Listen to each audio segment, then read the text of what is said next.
So I'm very happy to be here today with you, Gonesh Baba. Thank you very much thank you for coming to Switzerland for these 2 Kriya-Yoga weekends and also for this interview. Well, thank you for arranging this. Thank you. So let's start with the first question. For me, it's very important to know that what Kriya-Yoga means to you. Well, Kriya-Yoga means everything to me. Mm-hmm. I really couldn't imagine my life without Kriya-Yoga. Okay. That's a big part in your life. It's a central thing of my life. Mm-hmm. Okay. So when you look back, you have accompanied many people on this Kriya-Yoga path, and what would you say, what is Kriya-Yoga doing for people in their life or in the world maybe? Kriya-Yoga allows people to change.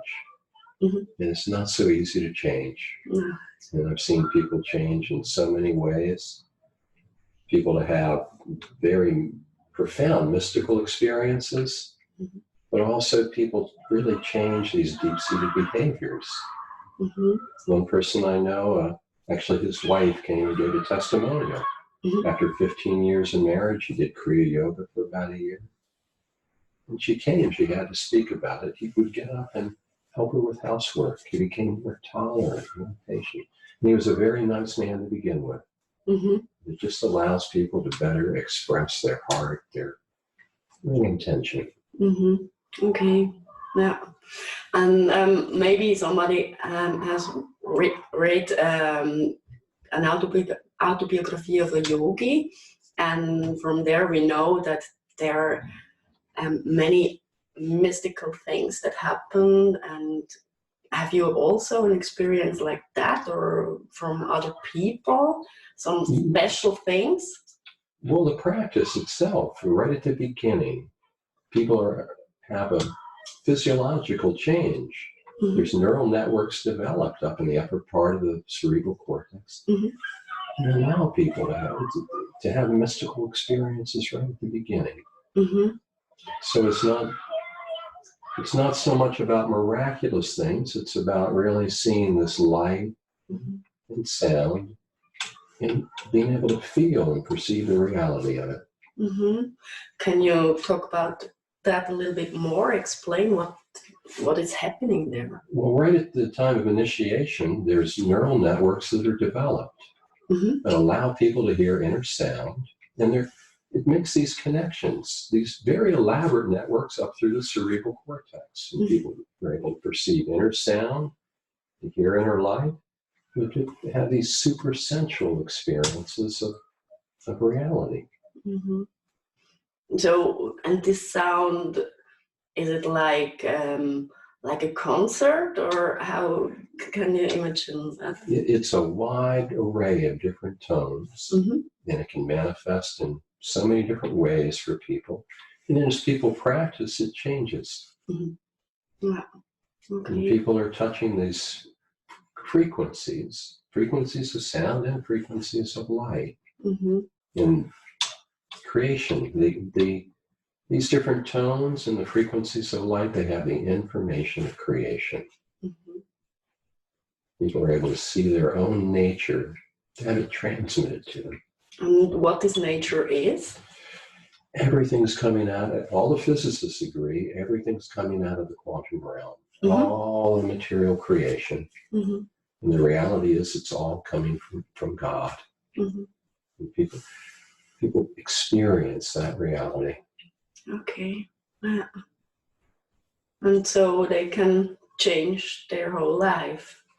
Well, the techniques, it's really a science. There's so many different physiological effects that take place. For example, mm-hmm. There's been a lot of research, but one study showed just 8 weeks of meditation. Mm-hmm. The amygdala, the mass of the amygdala reduced. That's the part of the brain that facilitates anxiety and fear and depression.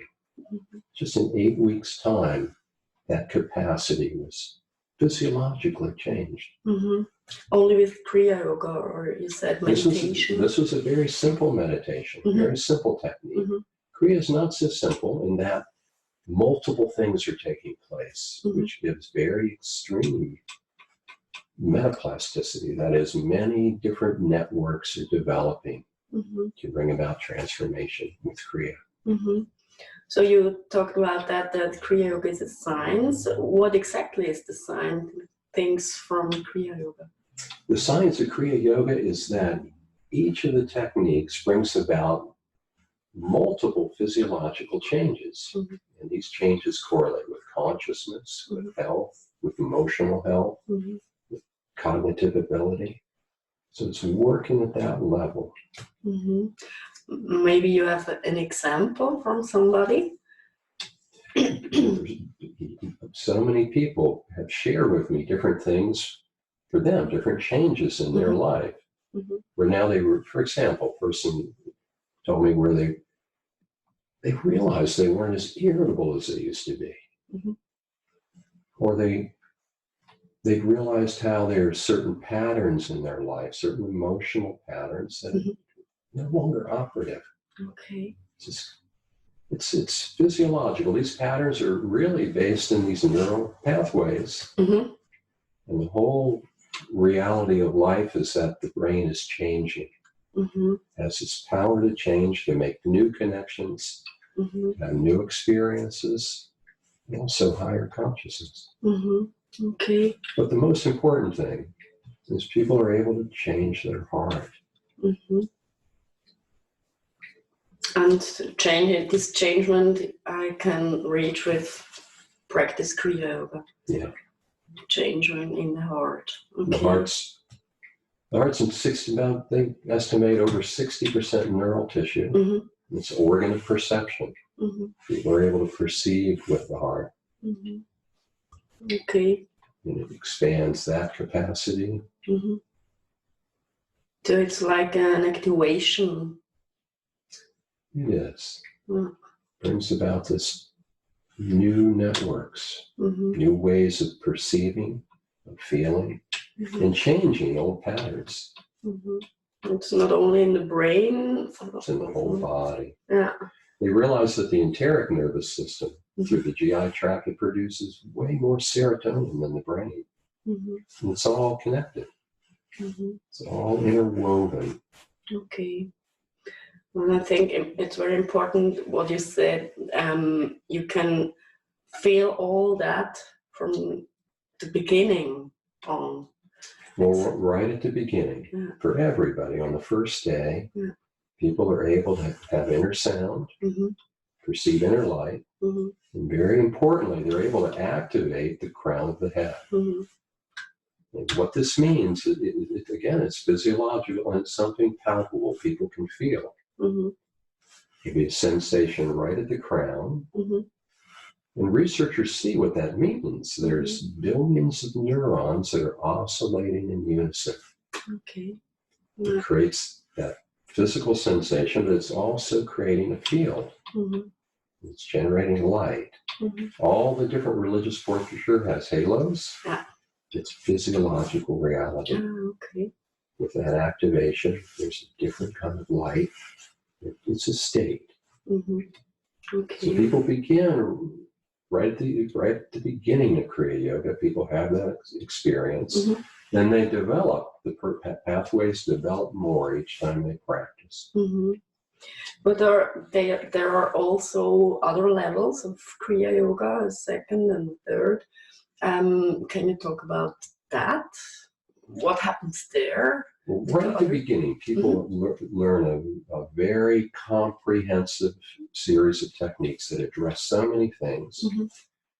And everything's possible with that. It's a very powerful techniques. But then as people become more refined in their perceptions, as these physiological changes take place, people become more refined and then they can do more subtle things. Okay. Then they learn to do more subtle things. So it's 2 formal initiations, and then people just receive the information they need to adjust their practice, do things a little bit differently, more subtly.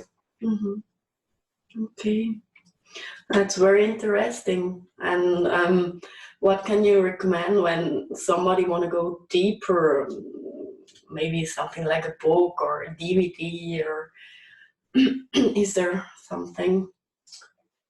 Well, my teacher's written a good book Okay.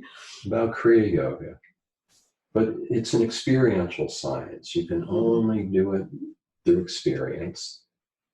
But honestly, it's helpful for everybody to pray. Mm-hmm. Meditation itself is this form of prayer. Mm-hmm. And really deep prayer is inseparable from meditation. Mm-hmm. But people can be inspired and practically learn about the spiritual life by reading literature written by saints, saints of every religion. Mm-hmm.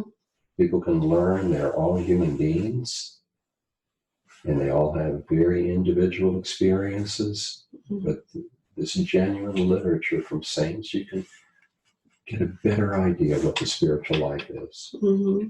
Do you have an example? Saint Teresa of Avila. Yeah.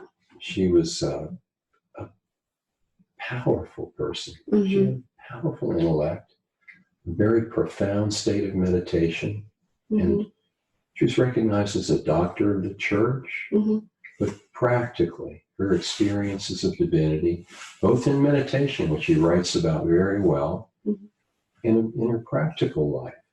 She's very genuine, very honest. Okay.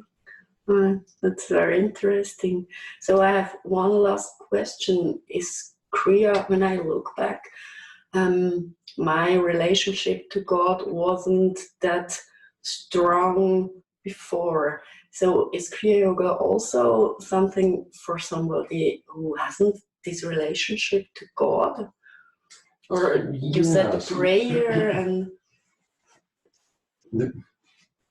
My teacher's teacher, Sri Akasar, my teacher's Paramahansa Ariyananda. His teacher was Swami Sri Akasar, is also the teacher of Yogananda. He said that every human being has three motives in everything they do. This motive to exist, to have consciousness of existence, and to have some joy, some satisfaction, some happiness. It's all the power of God. It's called Satchidananda. This consciousness, existence, and bliss, happiness. Everybody's looking for this in everything they do. And in meditation, people see that these three powers, it can't be found in the other world, that people realize their eternal existence, their awareness, and this happiness. It's the very essence of their existence. So it's free for everybody. It's what everybody's seeking it. Yeah. Everybody's seeking it, and people can come to yoga, Kriya-Yoga. They don't have to have even any religious background. It's not about that. It's about people's aspiration, seeking these eternal truths, their existence, their awareness, the happiness. Okay, wow. So thank you very much for your time. Thank you very much. And yes.